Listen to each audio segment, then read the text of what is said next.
आज की वीडियो से आज़ादी मिलना नहीं है। यह एक ऐसा अनमोल रत्न है जिसका सही उपयोग हमें देश को आगे बढ़ाने में करना चाहिए। सुप्रभात आदरणीय अध्यापक जी व मेरे प्रिय सहपाठियों, आज हम सब केवल खुशियां बांटने के लिए एकत्रित नहीं हुए हैं। हम सब भारत को आगे बढ़ाने में कुछ योगदान देने के लिए भी एकत्रित हुए हैं। आप सभी के मूल्यवान समय को ध्यान में रखते हुए मैं सानवी कौशल को उनके भाषण के साथ यहाँ बुलाना चाहूँगी। बात हवाओं को बताए रखना, रोशनी होगी चिरागों को जलाए रखना, लहू देकर जिसकी हिफाजत हमने की, ऐसे तिरंगे को सदा दिल में बसाए रखना। सुप्रभात अध्यापक जी व मेरे सभी सहपाठियों, आज मैं आप सभी के समक्ष जिस विषय पर अपने विचार अभिव्यक्त करने के लिए खड़ी हूँ वह हर भारतीय की दिल की धड़कन है। जी हाँ, आज़ादी का अमृत महोत्सव। साथियों, हर वर्ष 15 अगस्त को जो जश्न मनाने का मौका हमें मिला है, तो यूं ही नहीं, अगर आज हर एक भारतीय खुली सांस ले पा रहा है तो इसके पीछे हर उस वीर योद्धा की, हर उस वीर सपूत की कुर्बानी की गाथा छिपी है जिन्होंने एकजुट होकर आंदोलन पर आंदोलन की, लहू की नदियां बहाई और अपनी जान न्यौछावर करते हुए खून की होली खेली, परंतु वे अपने लक्ष्य की प्राप्ति की ओर अडिग रहे। कल्पना कीजिए वह समय जब हम अपने ही देश में गुलाम थे, हमारे खेतों की फसल अंग्रेज ले जाते, हमारे घरों में अजनबी हुकूमत का राज था और हमारे सपनों पर ताले जड़े थे। स्वतंत्रता सेनानियों के लिए यह सिर्फ एक राजनीतिक लड़ाई नहीं थी, यह उनके अस्तित्व, उनके पहचान और उनकी मातृभूमि की आत्मा की रक्षा की लड़ाई थी। वे जंगलों में छिपकर योजनाएं बनाते, अंधेरी काल कोठरियों की यातनाएं सहते, भूख और प्यास से जूझते और महीनों सालों तक अपने परिवार से दूर रहते। 1857 की पहली क्रांति से लेकर 1947 की 15 अगस्त की सुबह तक हमारे पूर्वजों ने अंग्रेजी हुकूमत की बेड़ियां तोड़ने के लिए अपने जान हंसते हंसते न्यौछावर कर दी। भगत सिंह, चंद्रशेखर आजाद, रानी लक्ष्मीबाई, महात्मा गांधी, नेताजी सुभाष चंद्र बोस, ये केवल नाम नहीं है, ये आजादी की वे मशाले हैं जिन्होंने हमें रोशनी दिखाई। गांधी जी ने सत्य और अहिंसा का रास्ता दिखाया तो वहीं क्रांतिकारियों ने अपने लहू से आजादी की धरती को सींचा। 15 अगस्त 1947 की सुबह केवल तारीख नहीं थी, बल्कि करोड़ों भारतीयों के सपनों, संघर्षों और बलिदानों का प्रतिफल थी। उस दिन जब हमने तिरंगा शान से लहराया तो वह केवल एक झंडा नहीं था, वह हमारे पूर्वजों के त्याग और हमारी आत्मा की आजादी का प्रतीक था। आजादी का अमृत महोत्सव यह केवल एक उत्सव नहीं है, यह अवसर है उन वीरों को याद करने का जिन्होंने हमें आजादी दिलवाई। यह स्मरण है उन बलिदानों, उन पीड़ाओं का जिनके बिना आजादी असंभव थी। साथियों, आजादी अंग्रेजों से हमें 1947 में मिल गई थी, लेकिन असली आजादी तभी होगी जब देश का हर बच्चा शिक्षित होगा, जब जात पात और भेदभाव से ऊपर उठकर हम केवल भारतीय कहलाएंगे और भ्रष्टाचार, गरीबी और अज्ञानता से दूर होंगे। हमारे स्वतंत्रता सेनानियों ने तो अपना कर्तव्य बखूबी निभाया है, अब हमारी बारी है कि हम अपने देश को शिक्षित और आत्मनिर्भर बनाएं।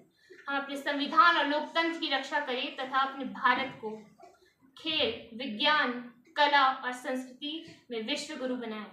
अंत में अपने शब्दों को यही कहकर विराम देना चाहूंगी कि तिरंगे की शान में सिर उठाएंगे, भारत के नाम पे तिरंगे की शान में जान लुटाएंगे, भारत के नाम पे सिर उठाएंगे, आजादी का यह पर्व रहे अमर सदा, भारत माँ का मान बढ़ाएंगे, वतन की मिट्टी, वतन का प्यार, यही है हमारा सबसे बड़ा उपहार। धन्यवाद। जय हिंद, जय भारत। इस भाषण ने जरूर आप सभी के भीतर भी देशभक्ति का एक अटूट भाव प्रकट किया होगा। अब मैं वत्सल को उनकी कविता के साथ आप सभी के समक्ष बुलाना चाहूंगी। आजादी अतीत में जीना पर्याप्त नहीं, आजादी का कोई उपहास नहीं, आज भारत धरा की परिधि नहीं, केवल दर्शन का परिधान सही। यह प्रेम पुष्प की माता है, यह सुविज्ञ वृक्ष की उर्वला है, यह पौरुष का विधाता है, यह अहम त्याग का दाता है। बागी वृद्धा हाजरा, किशोरी बरुआ, गोविंद साहब का पीर अली या मुलशी का सेनापति, झांसी की सहगल सुभाष संघ घर घर क्रांति दहकाती थी। दुर्गा स्वरूपिणी भारत की अग्नि दामिनी सी दमकती थी। इस उषा नागरी में एक सूर्यसेन भी था। उस यज्ञ के मंत्रों में एक नाम बाघा जतिन भी था। धन्यवाद। धन्यवाद वत्सल, आपकी कविता ने हम सभी को प्रसन्न कर दिया। अब मैं दक्ष और आयुष को एक गीत के साथ यहाँ बुलाना चाहूंगी। भारत वंदे मातरम, जय भारत वंदे मातरम। रुक न पाए तूफानों में सबके आगे बढ़े कदम, जीवन पुष्प चढ़ाने निकले माता के चरणों में हम। मस्तक पर हिमराज विराजित उन्नत माता, माता का चरण धोरा विशाल सागर देश यही सुंदरता का। हरियाली साड़ी पहने माँ गीत तुम्हारे गाए हम, हरियाली साड़ी पहने माँ गीत तुम्हारे गाए हम। भारत वंदे मातरम, जय भारत वंदे मातरम। नदियों की है पावन धारा, मंगल पावन गंगा की। जय भारत वंदे मातरम। नहीं किसी के सामने हमने शीश अपना झुकाया है, जो हमसे टकराने आया काल उसी का आया है। तेरा वैभव अमर रहे माँ, विजय ध्वजा फहराए हम। तेरा वैभव अमर रहे माँ, विजय ध्वजा फहराए हम। भारत वंदे मातरम, जय भारत वंदे मातरम। बहुत ही मधुर था। अब मैं अनन्या को भाषण के साथ यहाँ पे आमंत्रित करना चाहूंगी। उस देश की नागरिक हूँ जिसमें हाथों में गंगा, हाथों में तिरंगा और होठों में गंगा है। मैं उस देश की नागरिक हूँ जो कभी सत्यम शिवम सुंदरम, कभी वंदे मातरम, कभी पंजाब सिंध गुजरात मराठा, कभी द्राविड़ उत्कल बंगा है। मैं उस देश की नागरिक हूँ जो हर ठुकराए हुए के लिए शरण स्थली बन जाता है और 7 समुंदर पार परदेसियों को भी ब्रदर एंड सिस्टर कहकर बुलाता है। यही प्रेम की पूज्य भूमि भारतवर्ष कहलाता है, भारतवर्ष कहलाता है। नमस्कार, मैं अनन्या वर्मा, कक्षा 9वीं डायमंड की छात्रा, आप सभी को स्वतंत्रता दिवस की बधाई देती हूँ तथा इस अवसर पर अपने देश की आज़ादी पर चंद शब्द कहना चाहती हूँ। प्रत्येक वर्ष 15 अगस्त आते ही हमारे दिल में एक नई उमंग से उठ जाती है, हमारे दिल में क्रांतिकारी की भावना से उत्पन्न हो जाती है। लेकिन क्या अभिप्राय है ये स्वतंत्रता दिवस मनाने का? कौन थे वो जिन्होंने जन्म दिया इस स्वतंत्रता को हमारे देश में? कौन थे वो जो मर मिट गए इस देश के लिए, जो मर मिट गए अपने लोगों के लिए? फांसी चढ़ गए और सीने पर खाई गोली, फांसी चढ़ गए और सीने पर खाई गोली, मैं उन शहीदों को प्रणाम करती हूँ। मर मिट गए जो इस देश के लिए, मैं उन शहीदों को प्रणाम करती हूँ। जब हम फिरंगों के फेरे में फंस चुके थे तो एक रंग दे बसंती चोला पर टोलों के टोले उमड़ाते थे। लोग मर जाते थे, मिट जाते थे, फांसी चढ़ जाते थे, और ये करके भी वो अपनी देशभक्ति ही दिखाते थे, क्योंकि उस समय की कसौटी ही कुछ ऐसी थी। और स्वतंत्रता के लिए लड़ी गई वो हर एक लड़ाई जिसमें अपना सुहाग गंवाने वाली वो औरत जो अपने घर में एक ऐसी हालत पाती है जहां प्रेम तो भरपूर गया, मांग का सिंदूर गया। प्रेम तो भरपूर गया, मांग का सिंदूर गया। नन्हे नौनिहालों की लंगोटियां चली गई, बेटियों की चोटियां चली गई, बाप की कमाई गई, भाई की पढ़ाई गई। एक ऐसा विस्फोट हुआ कि पता ही नहीं चला। कई जिस्मों से कई बोटियां चली गई। और आपके लिए तो एक आदमी मरा होगा साहब, लेकिन उस औरत के लिए तो उसके घर की रोटियां चली गई, उसके घर की रोटियां चली गई। और ऐसी हालत पैदा हो जाने के बावजूद भी वो माँ अपने बेटे को सरहद पर भेज देती थी, दुश्मनों से लड़ाई करने के लिए, उनकी धज्जियां उड़ाने के लिए। वह पत्र लिखकर उससे कहती थी कि मेरे पुत्र, तुम पीछे ना हट जाना, कि मेरे पुत्र तुम पीछे ना हट जाना, चाहे इंच इंच कट जाना, चाहे इंच इंच कट जाना। लेकिन आज भारत स्वतंत्र है और ये मुमकिन हुआ है केवल हमारे क्रांतिकारियों की वजह से, जो मर मिट गए हिंदुस्तान के लिए, कुर्बान हो गए हिंदुस्तान के लिए। आज इस भूमि को खून से सींचने की जरूरत नहीं है, किसी को फांसी चढ़ जाने की जरूरत नहीं है। अगर जरूरत है तो अपना काम ईमानदारी, मेहनत और लगन से करने की, क्योंकि वास्तविकता में यही सच्ची देशभक्ति है। देशभक्ति केवल 2 दिन के लिए हाथ में तिरंगा पकड़ना या ये ट्राई कलर बैंड पहनना नहीं है।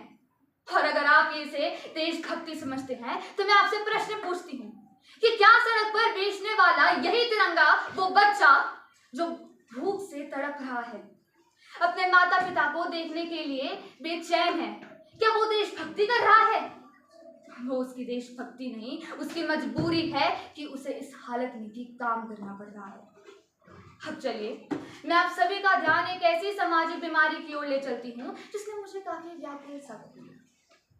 हमारे देश में हिंदू पैदा होते हैं, मुसलमान पैदा होते हैं, सिख पैदा होते हैं, ईसाई पैदा होते हैं, लेकिन बदकिस्मती की बात तो ये है कि अब इंसान पैदा नहीं होते। और मेरी मानिए, ना हिंदू की जरूरत है ना मुसलमान की, ना हिंदू की जरूरत है ना मुसलमान की। राष्ट्र निर्माण के लिए बस एक अच्छे इंसान की जरूरत है। आप खुद ही सोचिए, अगर एक पक्षी भी हिंदू मुसलमान बन जाता, अगर एक पक्षी भी हिंदू मुसलमान बन जाता तो पेड़ पौधे कितने परेशान हो जाते। और ये राष्ट्र निर्माण तब तक संभव नहीं जब तक इस देश का प्रत्येक नागरिक चारित्रिक रूप से भ्रष्ट, राजनीतिक रूप से गंदा और धार्मिक रूप से अंधा रहेगा। ये तभी संभव है जब हमारे देश में महिलाओं की पूजा नहीं, उनकी इज्जत करी जाएगी। जब हमारे देश में स्वच्छता आंदोलन में केवल सरकार नहीं, सड़क पर चलने वाला प्रत्येक मनुष्य योगदान देगा। ये तभी संभव है जब हम सब मिलकर साथ में प्रयास करेंगे, क्योंकि ये हमारे देश की जिम्मेदारी नहीं कि वो हमें आगे ले जाए, ये हमारी जिम्मेदारी है कि हम अपने देश को आगे ले जाए। बड़ी बड़ी बातें नहीं, छोटे छोटे काम करने पड़ेंगे, क्योंकि जनाब आखिर में पहाड़ नहीं पत्थर से ही ठोकर लगती है। और मैं सलाम करती हूँ उन जवानों को, उन पुलिस वालों को, उन किसानों को जो अपना काम पूरी ईमानदारी, लगन और निष्ठा से करते हैं। और शायद उनके बिना इस राष्ट्र निर्माण की कल्पना करना भी असंभव है। और मुझे इसी बात का गर्व है मुझे भारतीय होने का। और मैं चाहती हूँ इस कक्ष में प्रत्येक मनुष्य भी गर्व करे भारतीय होने का। अंत में अपने शब्दों को यही कहकर विराम दूंगी कि मेरा भारत महान है, महान था, महान रहेगा। मेरा भारत महान है, महान था, महान रहेगा। हौसला बुलंद है अगर, हौसला बुलंद है अगर तो एक दिन पाकिस्तान भी जय हिंद कहेगा, पाकिस्तान भी जय हिंद कहेगा। और पाकिस्तान ही क्यों, पूरा विश्व जय हिंद कहेगा, क्योंकि सारे जहां से अच्छा हिंदुस्ता हमारा, सारे जहां से अच्छा हिंदुस्ता हमारा। हम बुलबुलें हैं इसकी, ये गुलसिता हमारा, ये गुलसिता हमारा। धन्यवाद अनन्या, इस भाषण में आपकी व हम सबकी देशभक्ति झलकती है। आगे बढ़ते हुए अब मैं हर्षिता को उनकी कविता के साथ बुलाना चाहूंगी। जब भारत आजाद हुआ था, आजादी का राज हुआ था, वीरों ने कुर्बानी दी थी, तब भारत आजाद हुआ था। भगत सिंह ने फांसी ली थी, इंदिरा का जनाजा उठा था। इस मिट्टी की खुशबू ऐसी थी कि यहाँ खून की बारिश हुई। वतन का जज्बा ऐसा था जो सबसे लड़ जा रहा था। लड़ते लड़ते जाने कितनी जाने गई, तब भारत आजाद हुआ था। फिरंगियों ने इस देश के सारे रिश्ते तोड़े थे। ये देश 2 भागों में बटा, एक हिंदुस्तान और दूसरा पाकिस्तान कहलाता। सरहद नामक एक रेखा खींची जिसे कोई पार न कर सका। न जाने कितनी माएं रोई, न जाने कितने बच्चे भूखे सोए। हम सब ने ये समय साथ मिलकर देखा। जब वीरों ने कुर्बानी दी थी, तब भारत आजाद हुआ था। धन्यवाद हर्षिता। अब मैं आयुष को एक गीत के साथ यहाँ बुलाना चाहूंगी।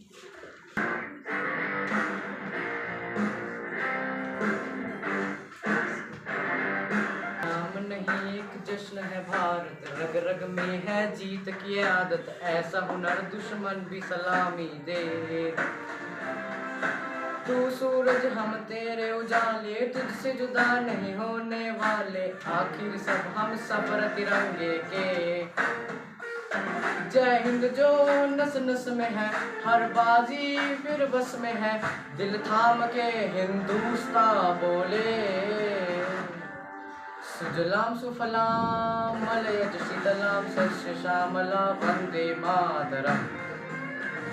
सुजलाम सुफलाम मलयज शीतलाम सस्य श्यामला वंदे मातरम।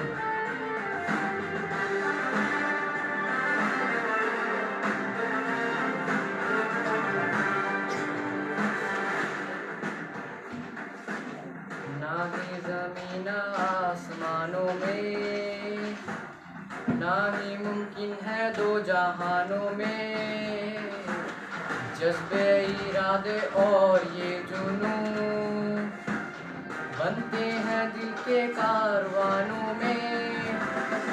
पहुंच गए अंबर से आगे, धरती से फिर भी बंधे हैं धागे, रहते वतन की मिट्टी से जुड़ के। जय हिंद जो नस नस में है, हर बाजी फिर बस में है, दिल थाम के हिंदुस्तान बोले। सुजलाम सुफलाम मलयज शीतलाम सस्य श्यामला वंदे मातरम। सुजलाम सुफलाम मलयज शीतलाम सस्य श्यामला वंदे मातरम। जय हिंद, जय भारत। बहुत खूब आयुष। अब मैं अभिनव आजाद को उसकी कविता के साथ यहाँ बुलाना चाहूँगी। लहर तिरंगा प्यारा, लहर लहर तिरंगा प्यारा, भारत माँ का है सहारा, हर दिल में बस एक पुकार, वंदे मातरम जय जयकार। खून से लिखी ये कहानी, शहीदों की अमर निशानी, जिनकी कुर्बानी से पाया आज़ादी का सूरज छाया। हम सब मिल कसम ये खाए, भारत को ऊंचाई दिलाए, सच साहस और प्रेम की डोर बांध दे हमको हर एक डोर। जय हिंद।